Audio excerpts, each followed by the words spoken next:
Assalamualaikum warahmatullahi wabarakatuh, Bapak Ibu. Saya kali ini akan membawa kabar yang menggembirakan. Ternyata membuat modul ajar itu tidak wajib, Bapak Ibu.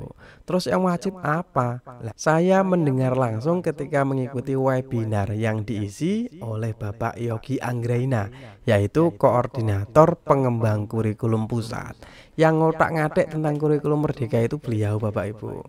Mosok beliau berbohong, mosok beliau salah, kan tidak mungkin.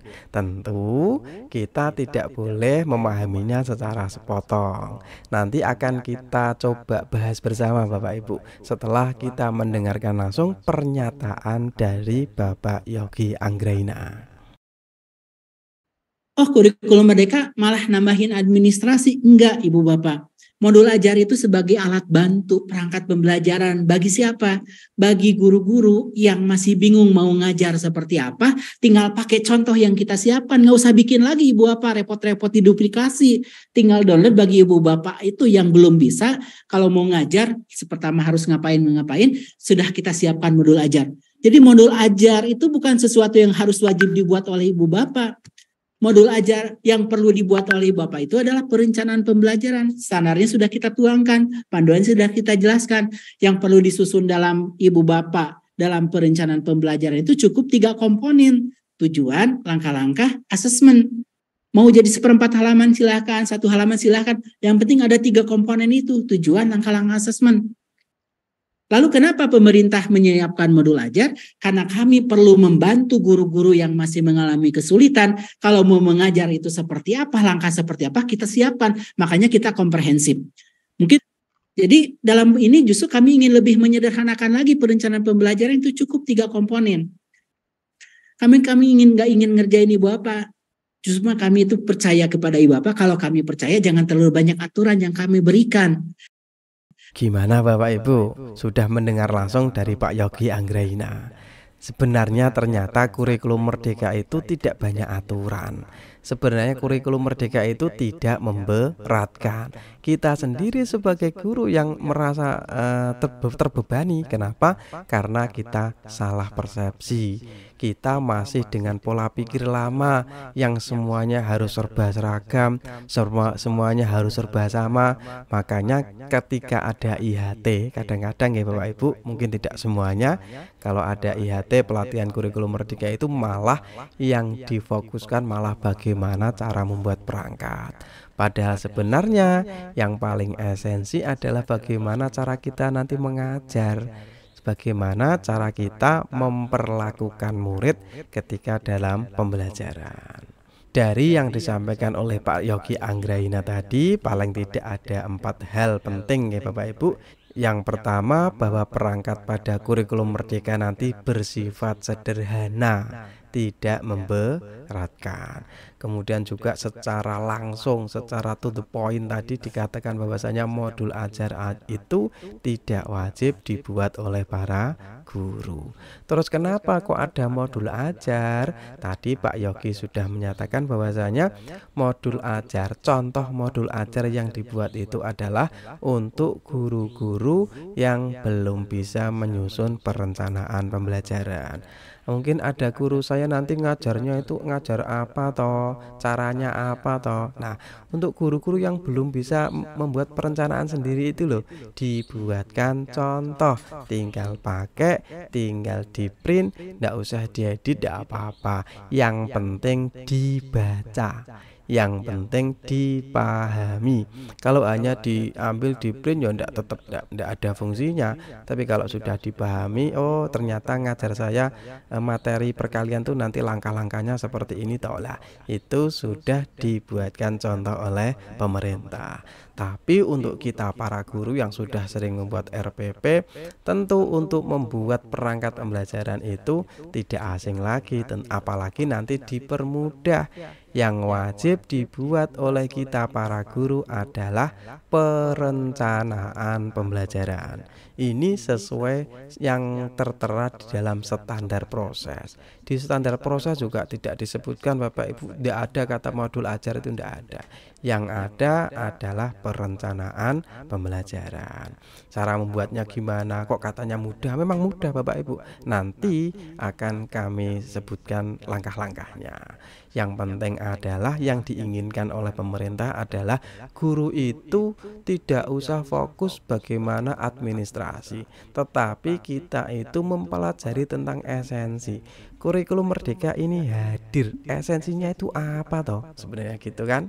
Bukan kok ganti judul tok terus perangkatnya nanti apa, kalau saya dimarahi oleh pengawas nanti gimana? Ndak usah begitu. Pengawas bukan penentu benar salah Bapak Ibu. Pengawas itu sebenarnya adalah sebagai pendamping guru supaya ngajar ke siswa itu lebih bagus. Tadi sudah kami sampaikan bahwasanya nanti yang wajib dibuat adalah perangkat pembelajaran. Kita sekali lagi jangan terjebak pada administratif, jangan terjebak pada kewajiban administratif saja. Tetapi mari bersama-sama mulai belajar tentang esensi dari perangkat pembelajaran itu apa. Kenapa toh kita harus membuat perangkat pembelajaran? Fungsinya apa toh? Nah, sebenarnya perangkat pembelajaran termasuk di dalamnya ada modul ajar, ada RPP, itu bukan sekedar kewajiban administratif, tetapi fungsi utamanya adalah agar pembelajaran yang kita laksanakan itu bisa berjalan dengan efektif, mampu menghasilkan kompetensi yang maksimal. Jadi ketika kita membuat modul ajar 100 halaman misalnya, kok itu tidak memberi dampak yang positif, tidak membuat pembelajaran menjadi lebih efektif, tentu itu tidak ada fungsinya. Yang terpenting bukan seberapa banyaknya, bukan apa judulnya, tetapi efektivitasnya terhadap pembelajaran. Makanya nanti yang wajib di dalam perencanaan pembelajaran itu minimal ada 3. Yang pertama adalah tujuan pembelajaran, yang kedua langkah-langkahnya, dan yang ketiga adalah asesmennya. Yang pertama tujuan pembelajaran, saya nanti mau ngajar apa toh? Terus siswa nanti harus memahami kompetensi apa toh? Nah, kita harus mencantumkan itu. Kita nanti mau ngajar apa? Nah, itulah tujuan pembelajaran. Kemudian langkah-langkah, supaya nanti anak-anak bisa memahami tujuan pembelajaran yang akan saya sampaikan, itu bagaimana caranya toh? Nah, ini jangan lupa Bapak Ibu, ada kata semua siswa, itu saya tebali karena ini penting sekali Bapak Ibu. Dan termasuk ciri khas dari kurikulum Merdeka adalah bagaimana guru itu mampu memberikan pembelajaran yang bermakna kepada semua siswa. Biasanya disebut dengan pembelajaran berdiferensiasi. Kita paham semuanya bahwasanya di kelas itu anak-anak itu tidak sama. Ketika kita mau mengajarkan perkalian, tentu di dalam kelas itu kompetensi awalnya itu berbeda-beda. Untuk memahami perkalian, anak kan harus paham penjumlahan terlebih dahulu. Bisa jadi di kelas itu ada siswa yang belum paham penjumlahan.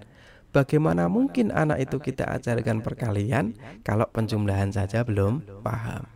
Mungkin di dalam situ sudah ada anak yang lihai penjumlahan, sudah siap dengan pembelajaran perkalian. Nah, ada juga mungkin ada siswa yang sudah paham perkalian, mungkin di rumah sudah nonton YouTube, mungkin di rumah sudah dipelajari oleh orang tuanya. Jadi di kelas itu berbeda-beda kemampuan awalnya. Kalau kita hanya mengajarkan dengan satu cara, tentu siswa yang sudah paham perkalian akan merasa bosan, tidak punya tantangan. Untuk siswa yang belum paham penjumlahan tentu akan stres, dan itulah yang terjadi selama ini. Siswa bosan untuk sekolah, siswa tidak suka dengan pembelajaran karena kita guru memaksakan dengan teknik yang sama untuk semua jenis siswa di kelas itu. Makanya nanti di kurikulum Merdeka salah satu ciri khasnya adalah pembelajaran berdiferensiasi. Itu nanti kita buat langkah-langkahnya dalam perencanaan pembelajaran. Makanya untuk pembelajaran berdiferensiasi ini menurut Pak Anindito Aditomo, Ketua BSKAP itu, kita ndak usah bingung-bingung mikir tentang gaya belajar, tentang apa-apa. Yang penting adalah kompetensi awal yang dibawa siswa. Tadi loh, ada yang sudah paham perkalian, ada yang malah justru belum paham penjumlahan. Itu loh nanti yang kita akomodasi. Nah, setelah kita tahu apa yang kita ajarkan, bagaimana langkah-langkahnya, tentu kita harus punya sesuatu yang bisa mengukur keberhasilan. Itulah yang namanya asesmen. Sekaligus tindak lanjutnya. Nanti kalau siswa saya ajarkan tentang perkalian, indikator bahwa siswa saya itu sudah paham itu seperti apa toh? Lah, nanti ada namanya KKTP.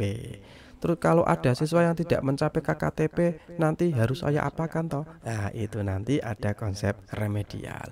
Semuanya sudah kami bahas dalam channel kami ini, Bapak Ibu. Sebelum kami lanjutkan, Bapak Ibu nyuwun tolong ya Bapak Ibu dibantu like video ini, Bapak Ibu. Like itu gratis, justru like itu sedekah buat kami, Bapak Ibu. Terima kasih kalau Bapak Ibu berkenan untuk like video ini. Kalau bisa di-share ke teman-temannya, Bapak Ibu, supaya teman-teman kita itu tidak merasa kebingungan, tidak merasa bahwa kurikulum merdeka ini berat. Kurikulum merdeka ini hadir dengan sangat fleksibel, tidak memberatkan, tidak banyak aturan. Sebelum kami tutup, Bapak Ibu, inti dari kurikulum merdeka sebenarnya itu apa toh? Nah, kita jangan sampai salah ya Bapak Ibu. Merdeka itu bukan lawan dari bebas, tetapi lawan dari terjajah. Jadi kurikulum merdeka bukan berarti nanti kita ngajarnya bebas seperti apa, nanti kita membuat perangkatnya bebas seperti apa, bukan. Tetapi merdeka itu lawan dari terjajah, di mana kita tidak terikat dengan banyak aturan, kita tidak diseragamkan. Itulah merdeka dalam belajar. Nah, inti dari kurikulum merdeka kalau kita lihat visi pendidikan nasional itu adalah mencetak generasi dengan profil pelajar Pancasila. Jadi di dalam semua kegiatan di sekolah nanti, baik kita mengajar di kelas intrakurikuler maupun kokurikuler maupun nanti ekstrakurikuler dan budaya di sekolah adalah mengembangkan profil pelajar Pancasila. Makanya profil pelajar Pancasila ini juga diterjemahkan di dalam SKL. Nah, siswa itu kalau sudah lulus SD, SMP, SMA itu harus menguasai apa toh? Itu ada SKL. Nah, SKL itu isinya adalah tentang profil pelajar Pancasila plus literasi dan numerasi. Jadi ketika kita nanti ngajar mapel apapun, kita juga sekaligus mengajarkan tentang literasi dan numerasi melalui mapel kita. Tentu saja kita semua mapel itu juga dititipkan tentang profil pelajar Pancasila meskipun secara tidak langsung. Mungkin cukup sekian ya Bapak Ibu, semoga ada manfaatnya. Jangan lupa Bapak Ibu di-share ke teman-temannya, semoga menjadi amal jariah, ilmu yuntafa bih yang selalu kita panen sampai hari kiamat. Matur suwun Bapak Ibu. Assalamualaikum warahmatullahi wabarakatuh.